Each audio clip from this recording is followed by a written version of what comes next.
할렐루야. 중풍병자를 고치신 예수님이라는 제목으로 함께 말씀을 나눕니다. 그보다 내일 새벽에 꼭 오셔야 됩니다. 그보다 오셔야 됩니다. 꼭 오셔야 됩니다. 은퇴하신 명성교회 김사문 목사님은 특이한 점이 있었다 그래요.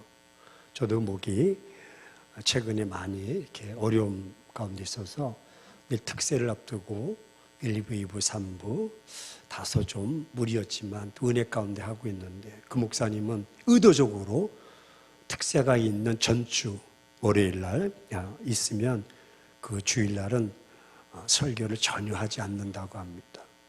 왜 목사님이 안 하실까 했더니 내일부터 특세 있는데 특세에 올인하기 위해서 난 안 한다 하니까 성도들이 아니 특세를 위해서 주일날 설교까지 안 하시다니 와, 특세에 대한 기대감이 있는데 저도 설교 끝. 예수님은 진실로 인간의 연약함과 또 세상 질고를 담당하기 위해서 하나님의 어린 양으로 하늘 보좌를 버려두시고 이 땅에 오셨습니다. 그래서 예수님께서는 한번 가시는 곳마다 엄청나게 많은 환우들, 병자들과 마주치게 되었습니다. 그 가운데 오늘 중풍병자의 치유 사건이 누가복음 5장에 기록되어 있습니다. 여기 기록된 중풍병자의 경우는 보통 다른 병자들과는 다소 다른 한 가지 독특한 점을 발견할 수가 있습니다. 즉 그것은 중풍병자의 치유가 그 환우 개인뿐만 아니라 그 신실한 친구들의 그 신비로운 믿음의 연합에 의해서 이루어졌다는 사실입니다. 본문을 보십시오.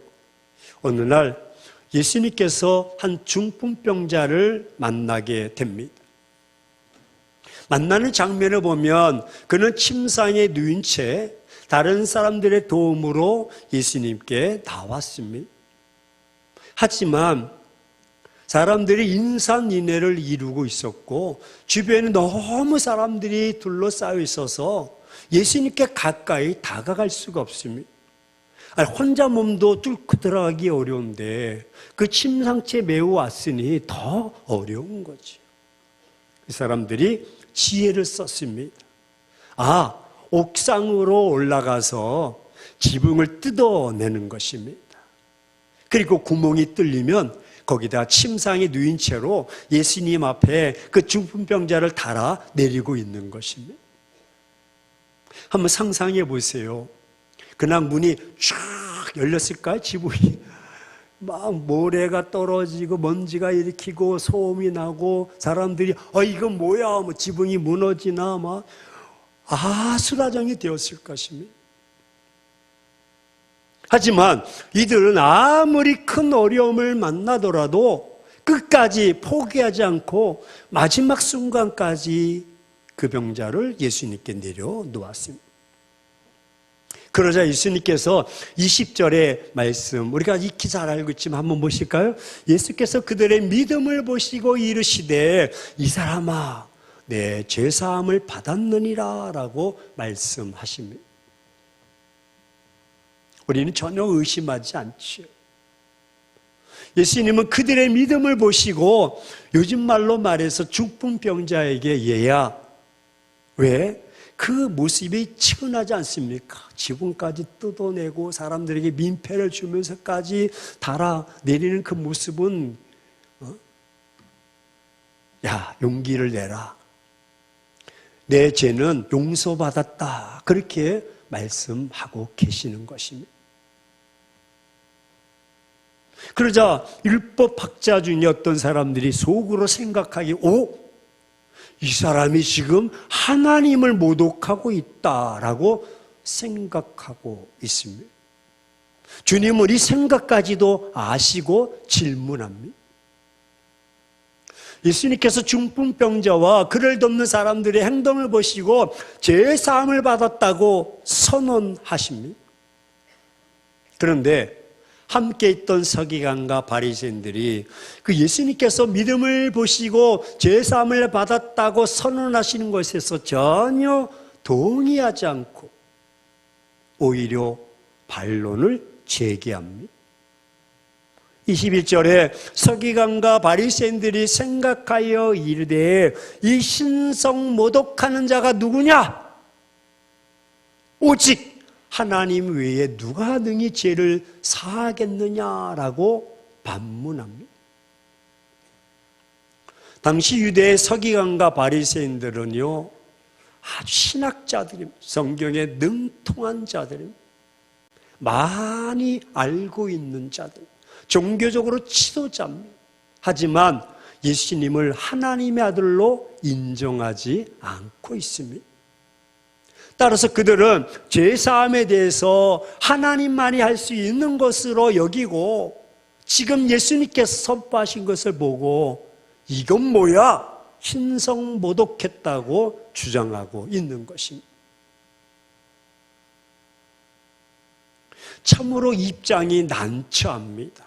왜 그러셨을까? 아니 그렇게도 눈치가 없으셨을까? 다 상황 보면 앞에 율법학자들, 서기관, 바리새인들이 쫙 있고, 야, 이 정도면 내가 말을 조심해야지. 예수님은 질병만 치유하시면 됩니다. 아, 상황 봐가지고 다, 야, 너 참 기특하다, 대견하다, 이 친구들도 나았다, 가라 하면 끝. 퍼펙트합니다. 굳이 그렇게 죄사함을 받았노라라고 그렇게 말씀 안 하셔도 고침받을 수가 있습니다. 주변의 사람들에게 아무런 오해도 없이 잘 무사히 넘어갈 수도 있습니다.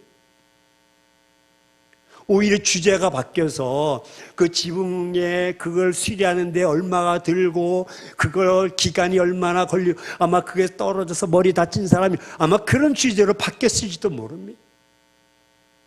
근데 예수님은 병을 고치면서 왜 죄를 말하셨을까요? 사람들은 죄를 말하는 것을 죽기보다 싫어합니다. 저랑 상담할 때도 그런 어려움이 있어요. 막 힘들어서 죄에 대해 지적하면 인상 씁니다. 당신이 뭔데 나한테 그런 소리 하라고. 죄.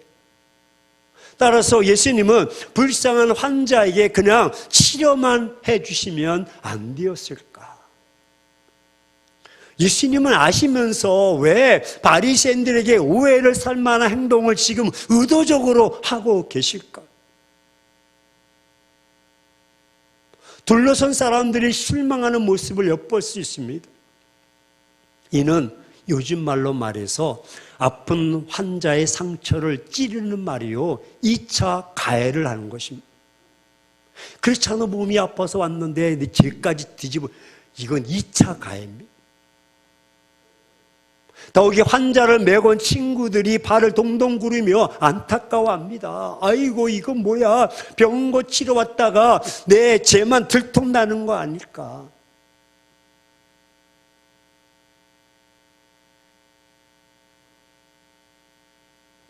이러시면 서로 곤란합니다. 근데 왜 그러셨을까? 거기에는 이유가 있습니다. 그 이유가 무엇입니까? 그 이유는 예수님은 친구들이 위해서 들것에 실려온 치근한 모습을 보시고 온전한 자유함을 주시기를 원하셨던 것입니다. 할렐루야. 예수님은 영혼과 육체의 모든 것을 치유할 수 있는 전능하신 하나님이십니다. 예수님은 치료자이십니다. 예수님은 육체도 영혼도 모두 치료하시는 전능자 하나님이십니다. 하지만 예수님은 왜 병을 고치시면서 죄를 먼저 말씀하셨을까요? 예수님은 왜 죄사함과 일어나 걸어가라 하는 병 고침 중에 어느 것이 더 쉽겠느냐라고 질문을 하셨을까요? 정확히 말하면 병 고치는 일이 더 쉽습니다. 하지만 예수님께서 이 땅에서 죄를 용서하는 특권이 예수님께 있다는 것을 지금 보여주고 계시는 것입니다. 의도적인 것입니다. 그래서 중풍병자의 제사함과 일어나 걸어가라 라는 동시에 선포함을 알고 선포하기를 원하셨던 것입니다. 예수님은 오늘 우리가 중풍병보다 더 무서운 것은 죄인 것을 알려주고 계십니다. 육적인 질병보다 영적인 질병 치료가 먼저인 것을 알려주시는 것입니다. 이 모든 일은 예수님만이 가능하다는 사실을 깨닫기를 원하셨습니다. 예수님은 그 중풍병자를 치료하시기 위해 배를 타시고 호수를 건너 그의 고향 가버나움으로 돌아오셨습니다. 중풍병자의 죄를 먼저 드러내시고 용서받았다고 선언하셨습니다. 죄와 예수 그리스도 메시아를 거부하며 악한 생각을 품고 있는 서기관과 바리새인들의 죄까지 드러내셨습니다. 중풍병보다 더 무서운 것이 죄라고 말씀해 주고 계셨습니다. 여러분, 그럼 여기서 우리가 의문이 듭니다. 그럼 왜 질병보다 제사함이 더 중요합니까? 제사함이 중요한 것은 죄는 영혼을 오염시키는 바이러스와 같은 것이기 때문에 그렇습니다.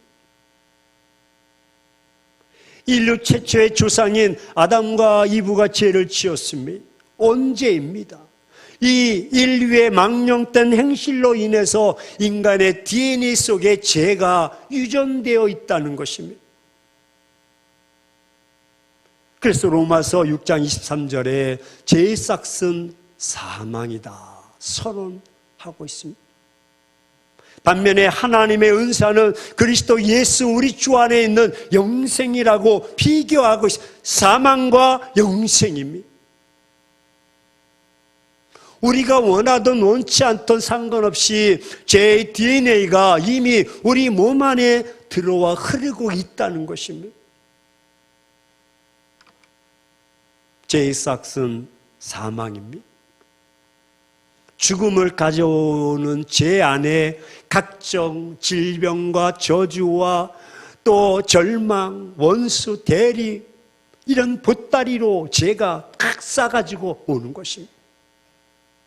따라서 이런 것들은 우리가 죄사함을 받아야만 없앨 수가 있는 것입니다. 죄 문제를 근본적으로 해결하지 않고선 지금 우리가 겪고 있는 이 질병도 아픔도 상처도 고통을 결코 없앨 수 없다는 것입니다. 죄를 지으면 죄의 종이 되지만 예수 그리스도 안에 있으면 의의 종이 되는 줄로 믿습니다. 예수님은 죄를 용서하시는 선포를 통해서 영적인 죄 질병까지도 능히 고치시는 분임을 지금 드러내고 계시는 것입니다. 여러분, 죄사함의 권세에 대해서 에베소서 7절과 8절에 같이 한번 보실까요? 자막 준비되어 있으면 시작. 우리는 그리스도 안에서 그의 은혜의 풍성함을 따라 그의 피로 말미암아 속량고 죄사함을 받았느니라. 이는 그가 모든 지혜와 청명으로 우리에게 넘치게 하사. 여기서 구속, 속량, 그것은 죄사함입니다. 예수 그리스도께서 온 인류의 죄악과 마귀의 권세에서 우리를 건져내신 것입니다. 구속은 두 가지 의미가 있습니다. 하나는 예수 그리스도 안에서 은혜의 풍성함을 따라 구원받은 것입니다. 또 하나는 예수 그리스도의 보혈의 구속으로 말미암아 구원받은 것입니다. 그래서 베드로는 베드로전서 1장 18절과 19절에 이렇게 말하고 있습니다. 너희가 알거니와 너희 조상이 물려진 헛된 행실에서 대속함을 받은 것이 아니다. 은과 금같이 없어질 것이란 것이 아니다. 오직 흠없고 점없는 어린 양 같은 그리스도의 보배로운 피로 된 것이다. 할렐루야. 지금 우리의 관심은 예수님께서 선언하신 죄사함에 있어야 됩니다. 오늘날 인류에게 최대의 문제는 죄에 대한 예수님의 견해를 그대로 받아들여야 하는 것입니다. 인류의 조상인 아담과 이브의 죄가 대대로 유전되어 왔기 때문에 그렇습니다. 그 죄를 예수 그리스도께서 풍성한 은혜의 십자가에서 흘리신 보혈로 깨끗하게 씻어주신 줄로 믿습니다. 따라서 예수님께서 중풍병자와 그를 돕는 사람들의 믿음을 보시고 죄사함을 받았다고 선언하신 것은 너무나 지극히 당연한 것입니다. 왜? 병고침보다 우선인 것은 죄사함을 선언하는 것입니다. 죄사함을 받으면 뇌졸중뿐만 아니라 절망과 죽음마저도 정복하고 이길 줄로 믿습니다. 이미 우리는 죄사함을 받았고 마귀의 권세에서 자유함을 얻은 줄로 믿습니다.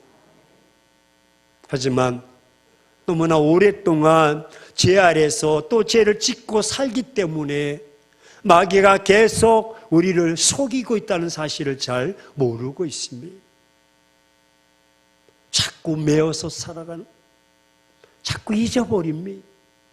온전케 되었고 자유함을 누렸는데도 깜빡깜빡합니다. 가정주부들이 외출할 때에 이 가스불 상태를 많이 신경을 씁니다. 남성보다 여성들이 많이 신경을 써요. 저희 아내도 외출할 때 가스불 잠갔는지 문난속은 됐는지 꼭 확인을 합니다. 왜? 불안한 감을 감추지 못하고 일어나는 현상입니다. 심지어 어떤 주부는요, 가스불을 딱 잠근 다음에 소리를 지릅니다. 가스를 잠갔다! 왜? 이렇게 하지 않으면 밖에 나가, 내가 잠궜나? 안 잠궜나? 확 불안해가지고. 젊은이 같으면 핸드폰을 통해서 다 이렇게 확인하는데, 연세 드신 분도 이게 또 안 되니까 집에 갔다 오기도 뭐하고 막 나 빨리 가야 된다고. 가스불 내가 어떻게 되는지 모르. 근데 아까 내가 소리쳤지? 그럼 이제 자유함이 되는. 불안함이 사라집니다.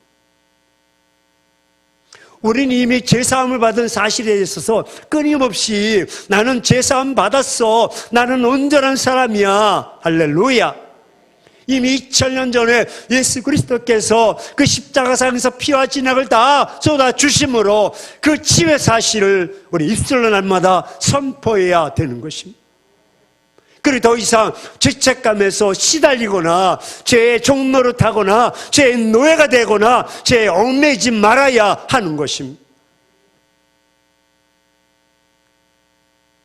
우리는 예수님을 믿으면 구원받았다는 것을 몇천 번이나 들었을 것입니다. 물론 처음 들었을 때는 뭔 말인지 잘 모릅니다. 여러분, 엄격하게 말해서 구원은 하루아침에 쉽게 만들어지는 것은 아니라고 생각합니다. 시간이 흐르면서 성경 말씀을 읽고 또 설교를 들으면서 그 사실을 자주 선포하다 보면 성령께서 우리 안에서 역사하셔서 구원이 이루어지는 것을 확인하게 되는 것입니다. 우리는 그래서 이 사실을 입술로 시인하고 직접 선포하고 그 내용을 자신의 귀로 들을 수 있어야 되는 것입니다.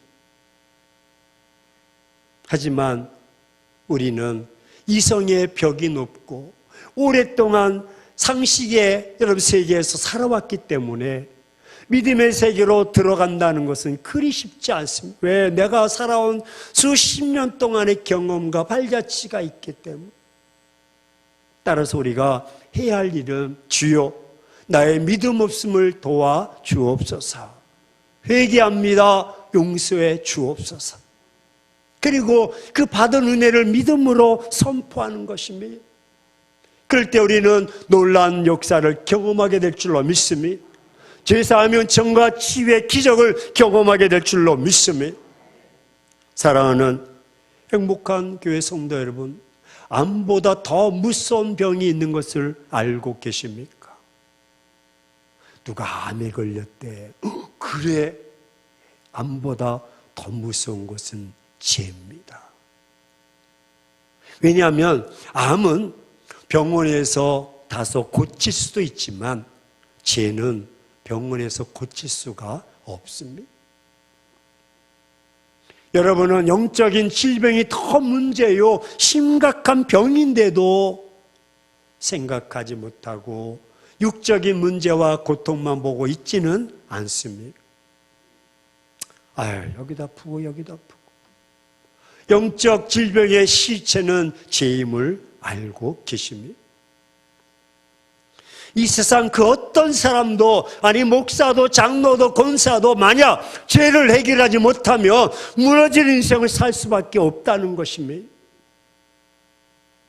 죄를 해결하지 못하면 결국 내 인생은 파멸이요 파괴인 것입니다. 영적 암에 걸려서 죽음을 자초하게 되는 것입니다. 그 목사님 어떡합니까? 어떻게 해야 암적인 질병을 이기며 살 수 있습니까? 암보다 더 무서운 질병을 지닌 채 계속 신음하며 끌려가며 노예처럼 바보처럼 살 수는 없습니다. 이제 그 무서운 질병, 죄에 대한 질병을 제거하셔야 됩니다. 여러분이 자유롭고 행복한 삶에 있어서 죄를 해결받으셔야 하는 것입니다. 마음속으로 해결받기를 갈망하면서 눈과 표정과 행동으로는 여러분 다르게 달려가는 현대판 바리새인들과 사두개인이 되지 않기를 주의 이름으로 축원합니다. 죄는 그대로 방치되어 시간이 흐를수록 우리에게 엄청난 고통과 절망과 피해를 가져다 줍니다. 따라서 제가 생각났을 때 용기를 내어서 하나님 주님 앞에 나가서 회개 기도하셔야 됩니다. 주님 앞에 무릎을 꿇으셔야 됩니다. 새벽에 나오셔서 주여 나를 용서해 주옵소서, 나를 불쌍히 여겨 주옵소서, 제 삶의 은총을 받으셔야 됩니다. 알고 있는 것하고 행동하는 것하고는 다른 것입니다. 예수님의 제사함과 병고침은 동시적입니다. 우리가 회개하고 깨어 기도하면 변할 수도 있고요, 내 자신도 자녀도 병도 나을 수도 있고 암도 정복할 줄로 믿습니다. 하지만 우리는 그런 일에 믿음을 갖지 않기 때문에 항상 방어적인 자세를 취하면서 살고 있습니다. 설교는 듣습니다. 인지합니다. 동의합니다. 하지만 행동으로 옮기지 않습니다. 따라서 항상 고통과 절망 속에서 신음하며 살아갑니다. 한 발은 교회에, 한 발은 세상에 두고 양쪽을 오가면서 아무것도 이루지 못합니다. 의인은 믿음으로 사는 줄로 믿습니다. 오늘 본문 22절로 26절의 말씀, 이 말씀에 대해서 우리는 이성적으로 판단하지 말고 그대로 믿어야 됩니다. 여기서 제사함과 병고침은 서로 일치하는 것으로 나타납니다. 예수님께서 병을 낫게 주시지 않고 먼저 자신이 이 땅에서 제사함의 권세를 갖고 있음을 말씀하고 계십니다. 인간의 죄를 용서해 주는 권세는 예수님께 있는 줄로 믿습니다.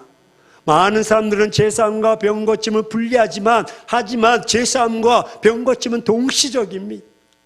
예수님께 제사함의 권세와 동시에 병고침의 권세가 있는 줄로 믿습니다. 이것이 믿음인 것입니다. 근데 우리는 상처를 갖고 있기 때문에 병고침에 대해서 잘 믿으려고 하지 않습니다. 그게 뭐 기도한다고 되겠어? 우리는 예수님을 믿어 죄사함을 받고 구원을 얻은 것이 사실이라면 이제 회개하고 기도하면 병 고침을 얻는 것도 사실임을 믿어야 될 줄로 믿습니다.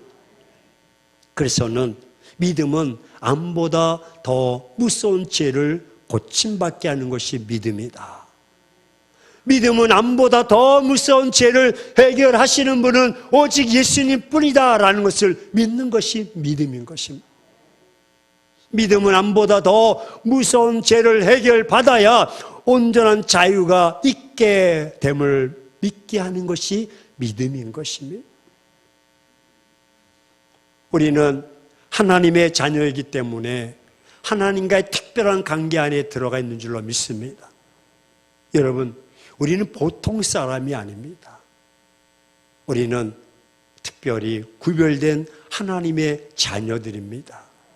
우리 자국 사람에게 여성이면 딸, 남성이면 아들. 당신은 하나님의 딸입니다. 당신은 하나님의 아들이요, 하나님의 자녀. 하나님께서 우리와의 특별한 관계를 절대 깨트리지 아니하시고 성도의 견이 끝까지 지켜주십니다. 이것을 믿는 일이 신앙생활에서 기적을 만드는 방법인 것입니다. 예수님께서 2000년 전에 우리의 됨됨이와 상관없이 우리의 잘남과 부족함과 연약함과 상관없이 이미 우리의 죄를 다 용서해 주셨습니다. 따라서 예수님을 믿는 자들에게 죄의 뿌리가 뽑힌 줄로 믿습니다. 하지만 사람들은 이 사실을 잘 믿으려고 하지 않는데 문제가 있습니다. 자꾸 뿌리를 찾습니다.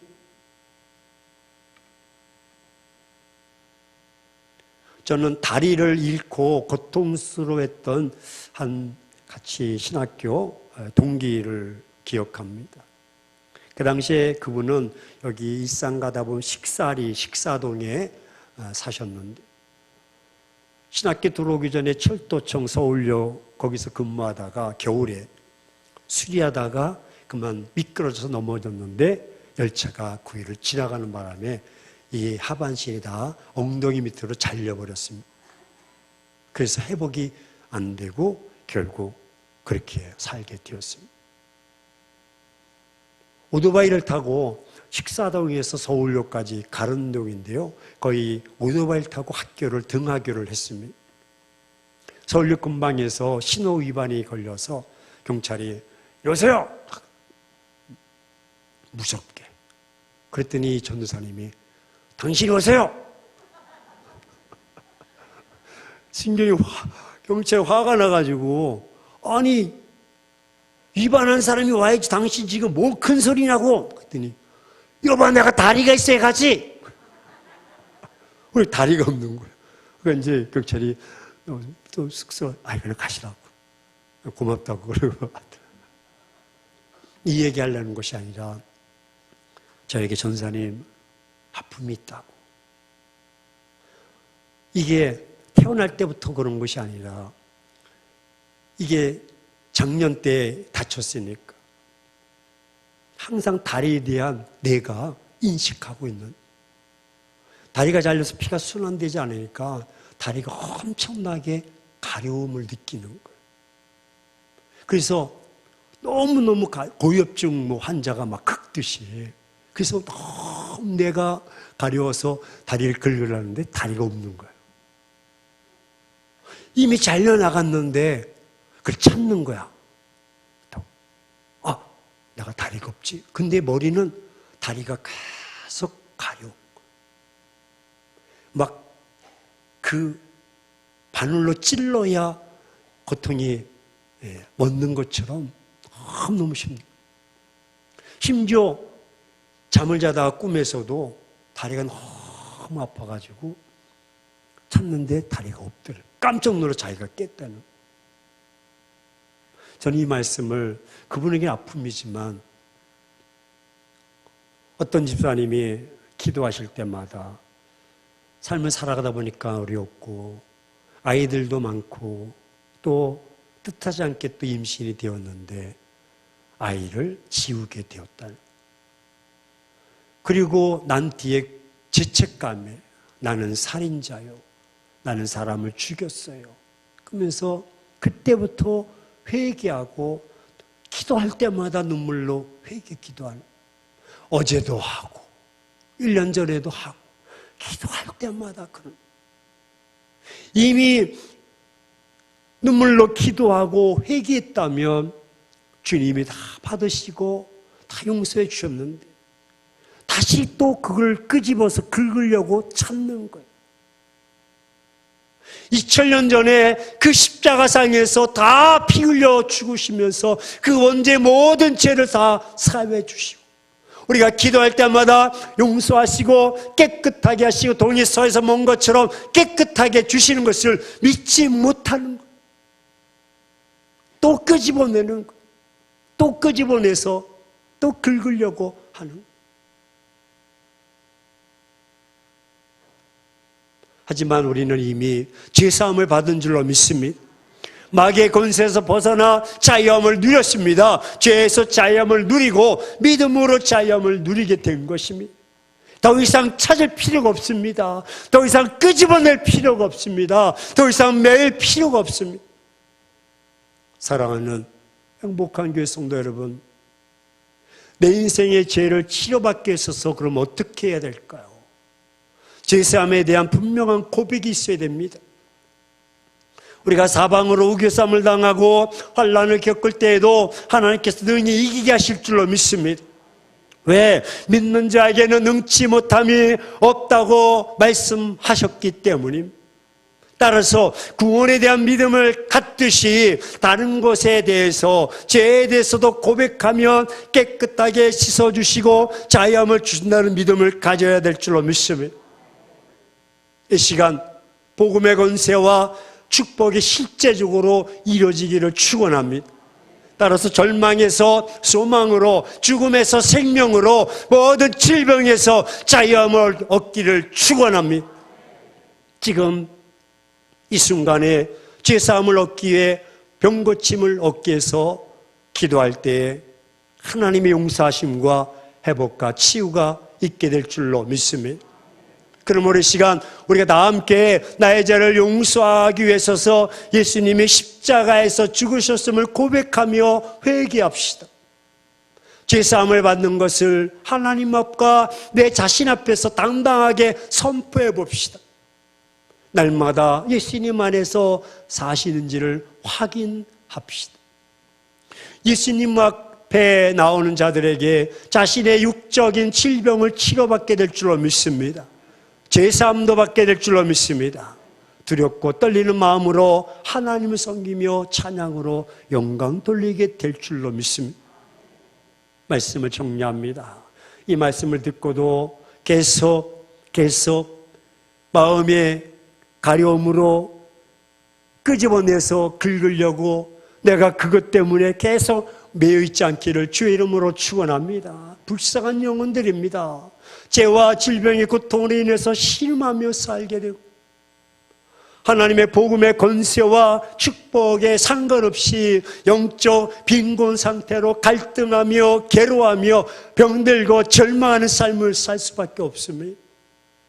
하지만 확신하십시오. 오늘 말씀을 듣고 여러분 속에 임하는 죄의 권세 회개하면 깨끗하게 씻어주시고 하나님의 은총이 영육이 회복되어지며 능력의 삶을 살아간다면 여러분 삶의 자체는 날마다 기적이요 날마다 이적일 줄로 믿습니다. 죄와 질병의 시름이 변해서 우리라고 이제 치유의 찬송이 흘러 넘쳐날 것입니다. 날마다 새로워지고 복음의 능력을 경험하게 될 것이고 날마다 하나님께 영광을 돌리는 오늘 본문처럼 그도 영광 돌리고 많은 사람들이 영광을 돌리는 삶이 되어질 줄로 믿습니다. 자유하십시오. 어깨를 펴시고 당당하십시오. 나는 죄사함을 받은 하나님의 자녀요 고침받는 하나님의 권세를 믿고 오늘도 승리하기를 주의 이름으로 축원합니다.